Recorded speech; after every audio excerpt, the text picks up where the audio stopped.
Պարոն Մինասյան, հայտարարեցիք, որ վերցնում եք մանդատները, սակայն չմասնակցեցիք նիստին, ինչից եք վախեցել։ Հայտարարություն եք տարածել, հուսով եմ արկածել։ Հա, բայց վախեցել եք մասնակցեք, ինչու չառաջադրվեցիք, հնարավոր է, որ օրինակ ձեզ ընտրեին։ Քանի օր Գյումրիում եղել եք,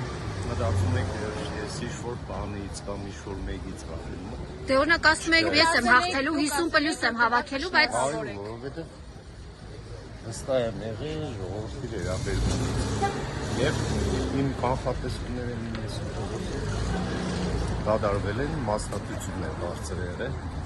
Եթե իմ մտածած թիվը լիներ մասնակցային, կլիներ 50։ բայց չհաղթեց չէ իշխանությունը եւ բոլորին հաղթել են հիմա։ Չէ, բայց ի վերջո իշխանություն չվերցրեց Գյումրիում։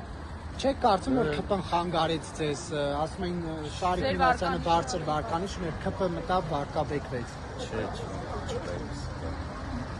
Բայց վստահ չեք ասում որ չկա այդպես բան։ ասեցի չէ։ Հնարավոր է, որ երկրորդ փուլում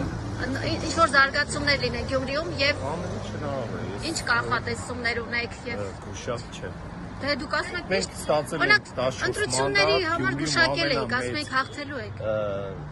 Գյումրիում ամենամեծ խմբակցությունը Գյումրու համայնքապետարանում ունենք մենք 14 մանդատ, ծառայեցնելու ենք գյումրեցիներին, մեր ծրագրերի, մեր քաղաքը զարգացնելու համար եւ մնացածը Օրինակ Նիկոլ Փաշինյանը ինչ տեսակետ է ունեցել մասնակցության հետ կապված։ Միանշան է։ Պարոն Մինասյան, որոշումը ձերն է չմասնակցելու ավականունից։ Որոշումը ձերն է եղել, թե Նիկոլ Փաշինյանի հետ քննարկել եք նախապես։ Մենք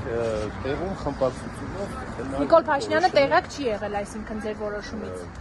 Մենք ունեցել ենք խորհրդակցություն, որոշումը կայացրել է Գյումրու խմբակցությունը, այսինքն մենք ազատ Չեք փոշմանել որ հեղինակազրկված կուսակցությունով եք առաջադրվել։